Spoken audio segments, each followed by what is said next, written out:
En el nombre del Padre, del Hijo y del Espíritu Santo. Amén. Este es el segundo vídeo sobre la gracia. Ya hemos visto que la gracia es un regalo de Dios y que somos nosotros quienes, mediante la docilidad y la humildad, quienes dejamos hacer a Dios en nuestra vida las maravillas que nos hace, cómo nos santifica. También hemos visto que la gracia se le da a todos, independientemente de quiénes sean o cómo estén. Dios nos ama, incluso cuando pecamos. ¿Qué padre no ama a su hijo cuando su hijo hace una cosa mal? Puede no ser agradable, puede estar incluso no a gusto con el hijo, pero no deja por ello de amarlo. Pues bien, ahora vamos a hablar de una serie de ramificaciones de la gracia o de divisiones de la gracia. Antes de ver estas diferentes ramificaciones de la gracia, es importante saber que la gracia es una, porque es la gracia que gratifica, que santifica el alma, que la hace grata a Dios. La gracia es una.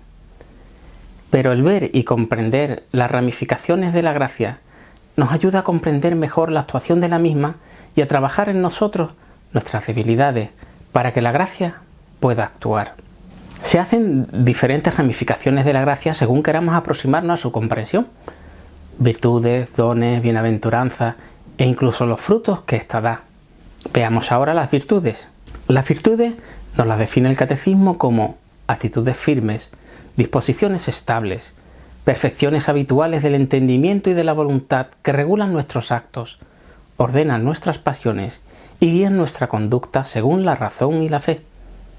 Proporcionan facilidad, dominio y gozo para llevar una vida moralmente buena. El hombre virtuoso es el que practica libremente el bien. Veamos esto más despacio.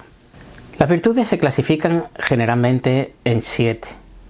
Son 7 las virtudes gratuitas por las que el alma está llamada a reorientarse. De estas 7, a 3 las denominamos teologales: fe, esperanza y caridad. Y a las otras 4 las denominamos cardinales: prudencia, templanza, fortaleza y justicia. Esta ramificación de una sola gracia, repito que la gracia es solamente una, nos da a entender que la gracia es una realidad siempre fecunda. La gracia siempre va a dar plenitud donde es admitida. Hay que recordar que la gracia siempre es dada, pero no siempre es recibida.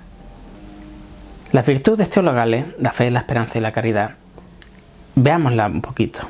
La primera ramificación de la gracia es la fe. La fe nos ayuda a emprender el camino, a iniciar el recorrido de la vida creyente. La fe nos encamina a la verdad, creyendo y asintiendo. La esperanza nos lleva, es nuestra compañera de viaje en este recorrido, justo hacia donde nos ha encaminado la fe, y lo hace apoyándonos y aprendiendo a esperar a través de lo sumamente arduo. La esperanza es muy importante, porque el camino de la fe es muy laborioso, es incluso difícil, y por eso el Señor nos da con su gracia la virtud de la esperanza, para apoyarnos en lo que creemos y aprendamos a esperar en las dificultades. La esperanza nos apoya porque nuestro camino de la fe no va a estar exento de dificultades. Y la caridad nos dirige, nos da la dirección a la que seguir, deseando y amando lo sumamente bueno. Ahora veamos las 4 virtudes cardinales. La prudencia rectifica la parte racional, para que no caigamos en imprudencias o precipitaciones. La templanza rectifica nuestro apetito concupiscible, es decir, rectifica los deseos impuros que podamos tener. La fortaleza dirige el apetito irascible, nos fortalece en nuestras emociones, por ejemplo, la ira cuando no es santa. La ira puede ser santa cuando es para denunciar la injusticia o para rechazar todo lo que atenta contra la verdad. Es decir, la ira solo nos está permitida para defender la causa de Dios. Pero ojo con nuestros juicios a la hora de entender que es causa de Dios. La justicia rectifica todas estas funciones en la relación que mantienen unas con otras. La justicia relaciona de manera ordenada todas las demás funciones. Cuando se habla de justicia, también se puede hablar de rectitud de la voluntad, Por ejemplo, será la justicia quien rectifique la ira, es decir, quien nos da a entender si la ira es santo o no, porque a veces creemos defender causas justas que no lo son, y es algo muy común en estos tiempos en los que premiamos la actividad en una falsa espiritualidad, sobre todo sin entender la actuación de la gracia, cuando hacemos muchas cosas en nombre de Dios pero sin Dios. Por ejemplo, a veces creemos que abandonar las obligaciones matrimoniales por ir a rezar o incluso a misas de Dios, o a los sacerdotes, abandonar sus obligaciones sacramentales para atender incluso a la caridad de los pobres. Y no hay nada más alejado de la realidad. Nos dice San Francisco de Sales, uno de los exclusivísimos 36 doctores de la Iglesia a lo largo de 2000 años. Solo han habido 36 doctores, solo han existido, reconocidos como tal, 36 doctores. Es decir, la Iglesia reconoce que todo lo que dicen estos doctores es docto y sabio. Lo que dice San Francisco de Sales, dice la Iglesia que es docto y sabio. Y nos dice que, en un tratado, nos dice: dime si sería lógico que los obispos quisieran vivir entregados a la soledad al modo de los cartujos, que los casados no se preocuparan de aumentar su peculio más que los religiosos capuchinos, que un obrero se pasara el día en la iglesia como un religioso, o que un religioso, por el contrario, estuviera continuamente absorbido a la manera de un obispo, por todas las circunstancias que atañen a las necesidades del prójimo. Una tal devoción, por ventura, no sería algo ridículo, desordenado o inadmisible. San Francisco nos está invitando a discernir qué es y lo que no es de Dios. Aunque parezca, puede que no sea de Dios. Estas 7 virtudes, las 3 teologales y las 4 cardinales, fe, esperanza, caridad, fortaleza, templanza, prudencia y justicia. Las 7 virtudes nos conducen a la latría, que es la adoración. Para eso el Señor nos da su gracia, para eso el Señor nos dona esas virtudes, porque nos son necesarias para que nosotros podamos acceder en espíritu y en verdad a la latría, a la adoración, que no es más que la piedad y obediencia, según nos refiere San Buenaventura. La piedad que se refiere a la recepción plena de la gracia en nosotros, y obediencia como el seguimiento y el cumplimiento, a través de las 7 virtudes, de las 3 teologales y las 4 cardinales, para ponernos en marcha y regresar finalmente hacia Él. Pero también se da una ramificación de la gracia en hábitos de dones. Son muchos los dones que la gracia nos transmite, son muchos los hábitos que el Señor nos infunde.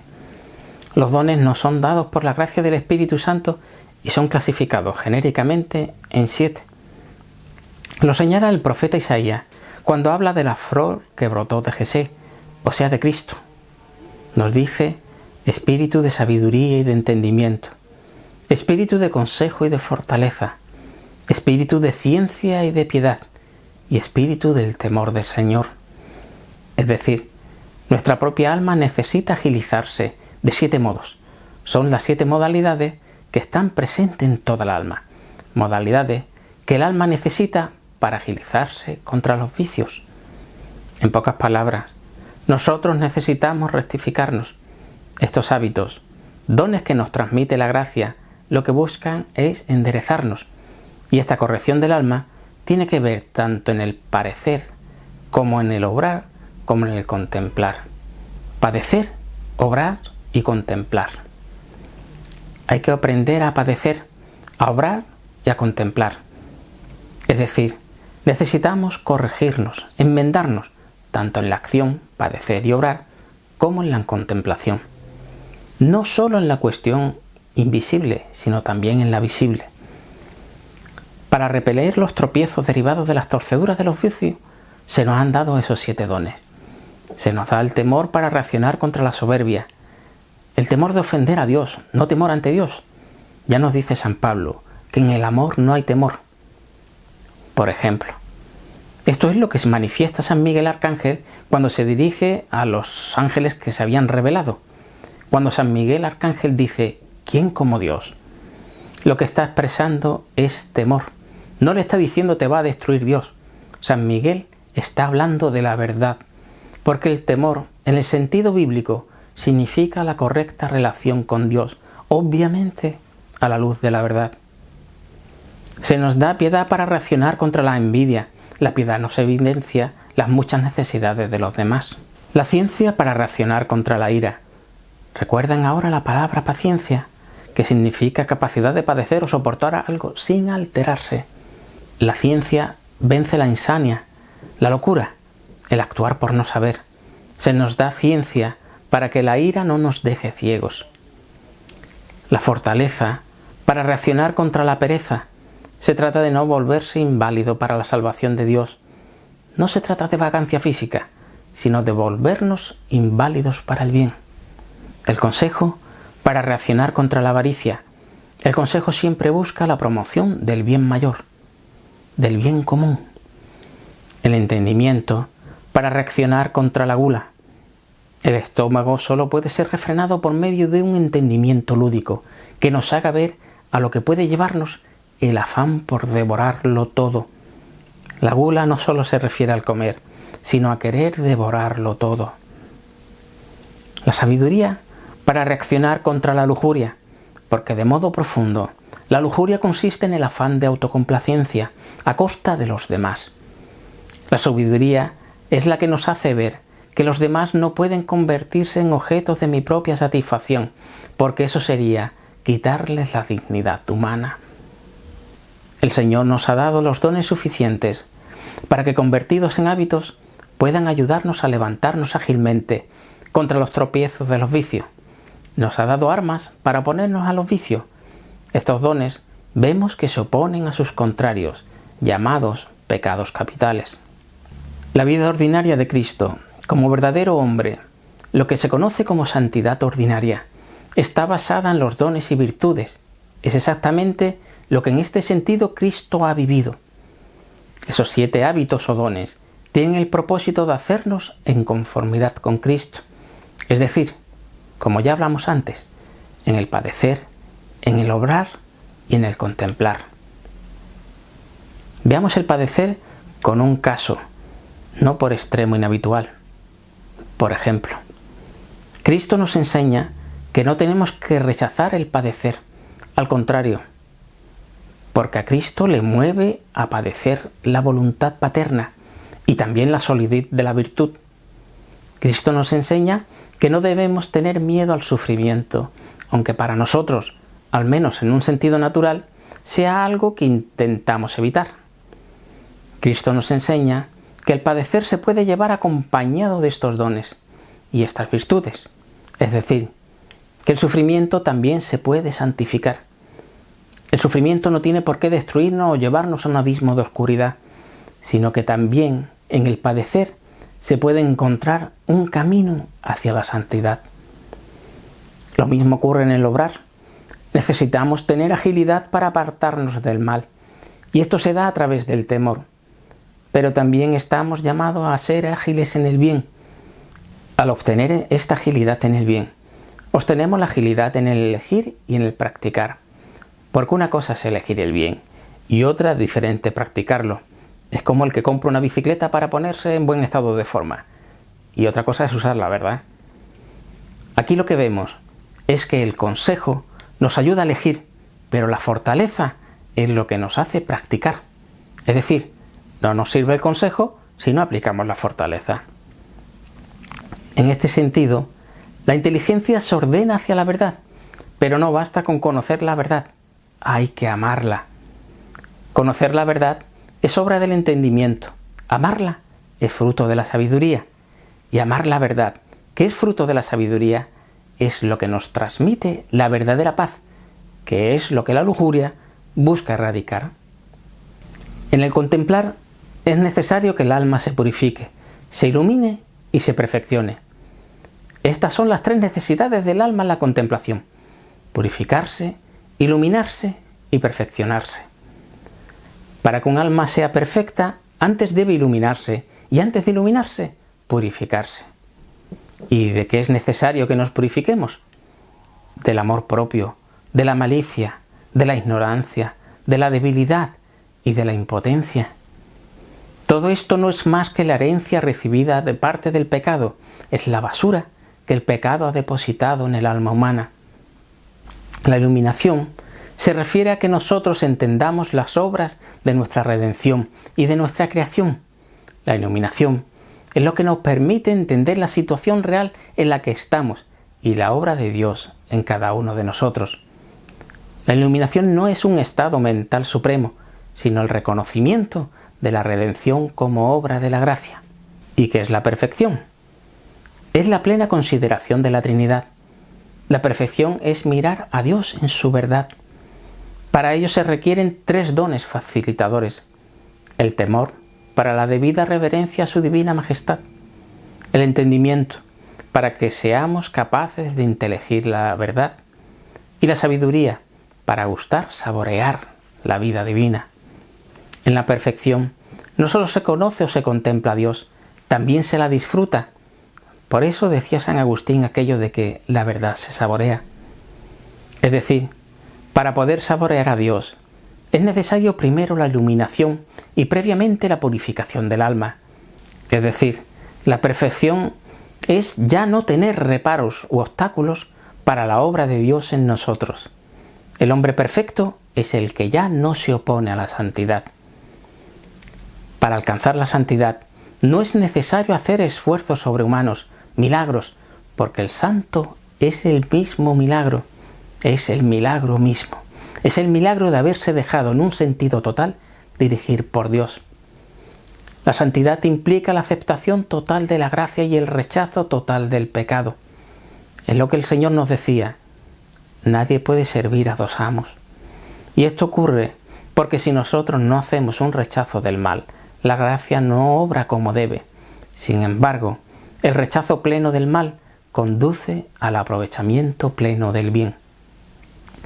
También existe una ramificación de la gracia en hábitos de bienaventuranzas que el Señor menciona en el Sermón de la Montaña: la pobreza de espíritu, la mansedumbre, el llanto, el hambre de justicia, la misericordia, la pureza de corazón y la paz.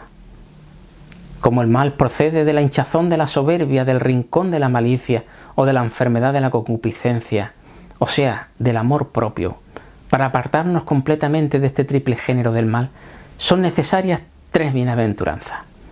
La primera, la pobreza de espíritu, porque nos aleja del mal de la soberbia. La pobreza de espíritu es reconocer que todo viene de Dios y el reconocimiento en humildad de mi pequeñez, pero sin amargura. La mansedumbre nos aleja del rencor, del resentimiento. Y el llanto nos aleja tanto de la lujuria como de la concupiscencia. El llanto purifica el corazón a través de lo que llamamos remordimiento, que es el reconocimiento de una ofensa cometida. Lo que hace el llanto es lavar al corazón, expulsar todo aquello infectado que ha estado invadiéndonos. Las lágrimas están plenamente relacionadas con nuestra vida interior, con nuestro corazón. Por eso existen una multitud y variedad de lágrimas. Incluso existe un tratado sobre las lágrimas de Catherine Chalier. O como decía León Bloy, las lágrimas son la sangre del corazón. En este sentido, el llanto es agua y el agua purifica. Es una especie de bautismo espiritual del corazón. El llanto es la diferencia radical entre Judas Iscariote, el traidor, y Pedro. Los 2 han traicionado al Señor. Los 2 se arrepintieron, pero Pedro llora y acepta la gracia redentora. Cuando Pedro en la última cena llega a decirle a Jesús que incluso está dispuesto a morir, vemos a Pedro henchido de amor propio. Se está autoexaltando. No se conoce a sí mismo. En términos más sencillos, Pedro está hablando de más. Y a través de lo que ocurrió después, se da cuenta de lo que él dijo que resultó ser totalmente falso. Pero a diferencia de Judas Iscariote, Pedro no desconfía de la bondad divina y deja que la gracia lo toque. Por eso, lo primero que vemos en Pedro tras esto es el llanto. En el caso de Judas Iscariote, en ningún momento menciona las Escrituras que lloró. ¿Por qué? Porque él está convencido de sí mismo, está convencido de su amor propio, en tal grado que cuando Jesús le lava los pies a los apóstoles, está Judas. Y Judas ya lo estaba planeando. Incluso cuenta Santa Ana Catalina de Emmerich que Jesús le pide a Judas en el corazón que renuncie a lo que llevaba pensando desde hacía más de un año, y Judas se hace como el que no lo ha escuchado y además contesta: lejos de mí lo que estás pensando. Esta respuesta es radical: lejos de mí lo que estás pensando. ¿Y qué es lo que está pensando Jesús para Judas Iscariote? Que se salve. ¿Y Judas qué ha respondido? Lejos de mí. También se habla del hambre de justicia y de misericordia, porque el reposo en paz del alma se logra por seguir el camino del Señor, que es misericordia y justicia. Aunque, como nos dice Santiago en su carta, la misericordia es más fuerte que el juicio también existe, y Dios es misericordioso, pero también es justo. También de un corazón limpio, es decir, de un afecto definitivo y tranquilo. El afecto tranquilo es aquel corazón que puede ver a Dios y la paz que recibe para gozar de Dios con perfección. San Buenaventura nos insiste en que para la perfección en la religión, en nuestra relación con Dios, se exige la renuncia a los bienes privados, la aceptación de los bienes fraternos que se debe fomentar y la afección a los bienes eternos. La renuncia a los bienes privados se consigue con pobreza de espíritu, porque la renuncia a los bienes privados no significa que todo lo vas a dar, sino que reconozca que todo aquello que posees, que se te ha dado, no es tuyo, y que todo está a disposición de la santidad. Y recordemos que la santidad no es solamente individual, que la gracia no solamente afecta al individuo, sino a todo el mundo. Todo lo que tenemos, lo tenemos por Él, por Dios, porque es también una gracia de Él. Que nunca digas sobre lo que posees: es mío, me pertenece, como a veces hacen los niños. Nosotros no somos los verdaderos dueños, sino simplemente administradores para la santidad del mundo. Y si no es tuyo, eres libre para reconocer que así se te dio y así se te puede quitar. ¿Cuánta gente hay que sufre porque ha envejecido y se quieren aferrar a esa belleza y juventud que ha perdido? De hecho, tenemos que ser muy sinceros con nosotros mismos, porque en la muerte todo se nos va a quitar. O como decía el Papa Francisco: ¿cuándo han visto que detrás de un coche fúnebre vaya un camión de mudanza? La aceptación de los bienes fraternos se consigue por la mansedumbre, o sea, por la bondad de afecto. Y la afición a los bienes eternos por medio del llanto.